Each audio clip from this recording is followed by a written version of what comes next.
Thank you for joining Wars of the Roses. As we continue with part 2, Masonic societies in 18th century Europe from the Illuminati, the Intellectual Revolution in Europe, by Manly P. Hall. An article taken from Horizon, the Magazine of Useful and Intelligent Living, Volume 6, Number 4, Spring 1947. Masonic societies in 18th century Europe. As the rise and fall of Bavarian Illuminism were closely associated with the condition existing within the larger pattern of Continental Freemasonry, it is necessary to examine in some detail the separate parts of this confused picture. During the 18th century, a variety of private societies came into existence within the auras of Freemasonic bodies. Most of these irregular groups were invented for the purpose of expanding the study of ancient philosophies and religions. Only a few of the most important of these orders survived their inventors. In some cases, these private fraternities created elaborate rituals and developed ambitions toward independent existence. The terms clandestine or irregular have been applied by Masonic historians to these unauthorized or spurious rites. In most cases, these unorthodox groups were reabsorbed into the larger body of Masonic descent. The clandestine rites arose principally at a time when the boundaries of craft Masonic speculation were ill-defined.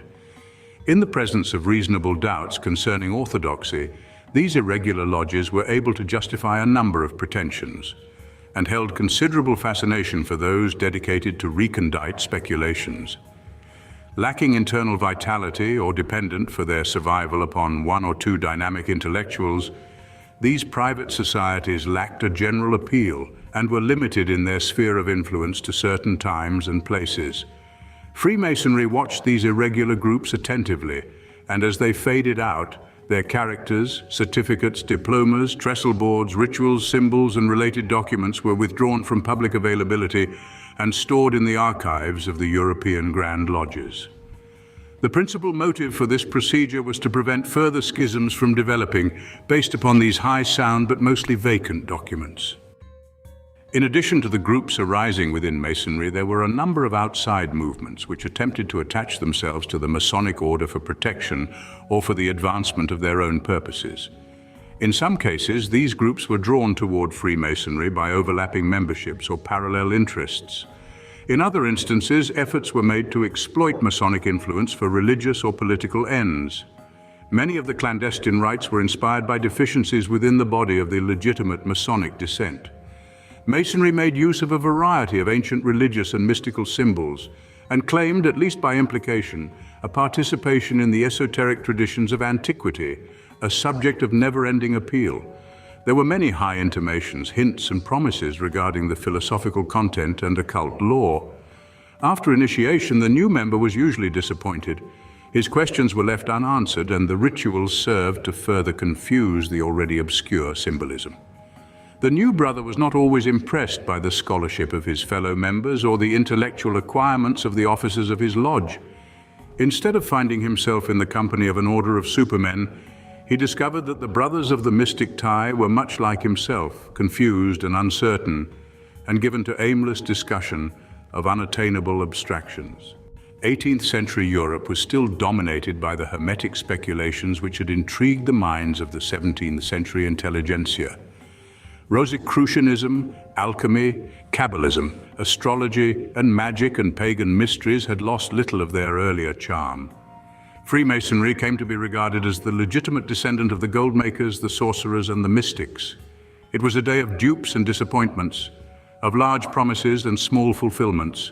Pseudo-esoteric societies abounded, and frenzied dilettantes seeking desperately for the philosopher's stone, the elixir of life, and the secrets of universal wisdom were initiated by fantastic rites, promised everything, collected a high fee, and bestowed nothing. One Rosicrucian order that flourished for a time in Italy presented a strangle cord to each of its initiates with the injunction, solemnly intoned, that the brother was to use this cord upon himself rather than reveal the esoteric and priceless secrets of the lodge. It is unlikely that any member was driven to this extremity, as he could take all of the degrees without learning anything worth concealing or revealing.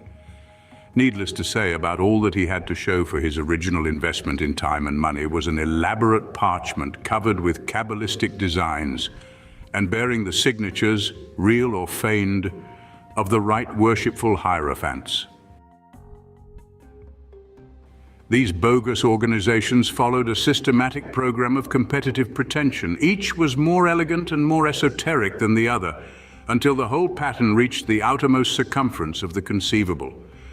At last there was nothing further that could be presumed, pretended, or previewed, and the enthusiasm burned itself out. In the last quarter of the century, the public mind, more and more disillusioned in its quest for mystic law, settled down to the pressing problems of social revolution and representative government. Esoteric orders continued to exist, but they were reserved for the edification of small groups of thoughtful scholars, and little effort was made to attract public attention. Freemasonry gathered up the remnants and records of the earlier exuberations, pronounced the clandestine rites to be extinct, and retired the magnificent vellum charges to the estate of literary curiosities. The condition in Germany was typical of that in the other countries. Secret societies of all kinds, religious, philosophical, political, and social, sprang up like mushrooms after a summer shower. Most of these organizations were short-lived and of limited membership, but the atmosphere of mystery which surrounded them was far-reaching in its consequences. Possibly the lack of political unity among the German states was responsible for the disorganization present among these fraternities. Each group included a few distinguished patrons, and a membership limited by the initiation fee to those in prosperous circumstances. Too many of these groups were catchpenny cults founded by itinerant impostors who fleeced one community after another. By insisting upon the utmost secrecy, charlatans protected themselves from unfavorable publicity, thus ensuring a ready reception in the next town. Most of the victims were too chagrined to publicize their own stupidity by exposing the frauds of which they had been the dupes. And of course, they could not reveal the true state of things without compromising other respectable or illustrious persons. So these disillusioned ex-members licked their wounds in private, or still hopeful of better fortune, cast their lot with another group making attractive pretensions.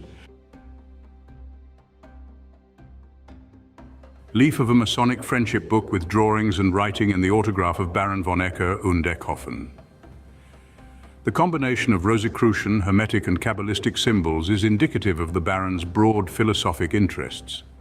The abbreviations and ciphers accompanying the signature prove his Masonic affiliation. In the Rosicrucian Society, he wrote under the name Magister Pianco, and his book Der Rosenkreuzer in seiner Bloss, or the Rosicrucian in this nakedness, is one of the first exposés of fraudulent secret societies. This rare and curious autograph occurs in the same album with that of Mozart, reproduced later in this article. Take the case of the Baron Ecker und Eckhoffen. He seems to have gotten himself involved with pseudo-Rosicrucian orders which were doing a flourishing business in fees and special expenses. The Baron, in search of the master secrets of Kabbalism and alchemy, was lured on from grade to grade by frequent promises that the next degree would reveal all. At last he ascended to the top of the ritualistic ladder, only to find that this ladder ended in empty space. The supreme secret was that the simplest way to make gold was to filch it from the purses of the gullible. The good Baron took his disillusionment seriously, and under the name Magister Pianco, probably the one bestowed upon him by the societies, he wrote two scathing exposés of what he termed the Rosicrucian in his nakedness. He tells us that he himself and thousands like him, sincerely seeking wisdom, had been subjected to the vilest possible imposture. He could think of nothing lower than the exploitation of man's spiritual aspirations. Yet even the Baron was a trifle dazed. There was so much of legendary and lore, so beautiful symbols and solemn rituals, that it seemed impossible that all be false. Somewhere the true wisdom of the ancients must have been preserved. There was nothing to do but seek further. So the Baron continued his search, the results of which, unhappily, have not been recorded. Baron Ecker und Eckhoffen seems to have been a chronic joiner interested in Rosicrucianism, Freemasonry, and Illuminism. Always he was disappointed. He sought substance and found only a shadow. Everywhere there were the deep and mysterious hints, and traveling rapidly under the surface of the intellectual class, they gained new color and probability en route. Everyone knew of someone else who had attained the magnum opus, and these legends kept hope alive, Each new society that sprang up was created apparently to rescue frustrated metaphysicians from their deep-seated dilemmas. Central Europe was set already in that introversion which 150 years later was to involve the world in two great wars. There was too much daydreaming and imagining, and too few opportunities for the human mind to develop along normal and natural lines. Regardless of the motives which brought them into being, the secret societies of that time nearly always broke up on political rocks. As soon as a group gained an influential membership, it was invaded by fanatics determined to direct its resources to the fulfillment of their own particular program. These fanatics were either extreme liberals seeking to rescue Germany, Europe, and the whole world from the insidious machinery of the state and church, or else extreme conservatives resolved to protect the state and church from the rising tide of philosophical realism and political anarchy. In the resulting confusion, the philosophical aims of the organizations, if any, were quickly submerged. Among these secret groups, there were some whose purposes were entirely sincere. Often they were forced to glamorize their objectives in order to compete successfully with the fraudulent lodges. Almost any subject, from chemistry to botany, and from legal reforms to literary criticism, required a secret society for its very existence. It was impossible to sit down and discuss Boethius, Boehme, or Bacon without the paraphernalia of red plush curtains, high altars, mystic grips, and secret passwords. A humorous work was published ridiculing this fashion. It showed how the members of a certain circle had to pass through an elaborate series of contortions, including darkened chambers and fiery ordeals, in order to assemble for a quiet dinner of potted chicken. In our files is the complete set of documentations relating to a pseudo-Masonic rite, elegant but of short duration, which flourished in France in the closing years of the 18th century under the intriguing title, The Rite of Zoroaster of the Eons. It is a good example of the general situation. This collection of curiosities includes 2 large vellums written in cipher and ornamented with curious designs. Needless to say, a secret society had no standing unless it had its own cipher. Most of the ciphers were ridiculously simple and therefore most appropriate for the quality of material they were intended to conceal. The burden of the secret papers of the Rite of Zoroaster of the Eons is that the degrees are of extraordinary antiquity, incredible profundity, superlative excellence, and sublime import. With the mysterious parchments to back it up, this rite could be revived today with considerable financial profit.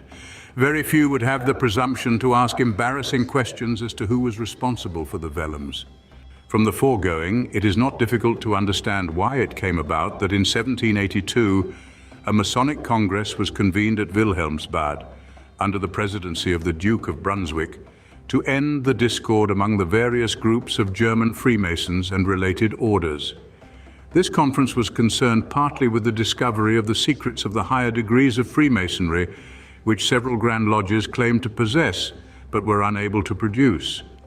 Although it settled the point as to whether Masonry was to be considered a continuation of the Order of the Templars by a negative vote after 30 sittings, very little of actual value was accomplished. The secrets of the higher degrees were not discovered. Thank you for watching, and please don't forget to share, like, subscribe, and comment, and if you can, please consider donating to Wars of the Roses. Links to PayPal and Patreon are in the description. Thank you so very much.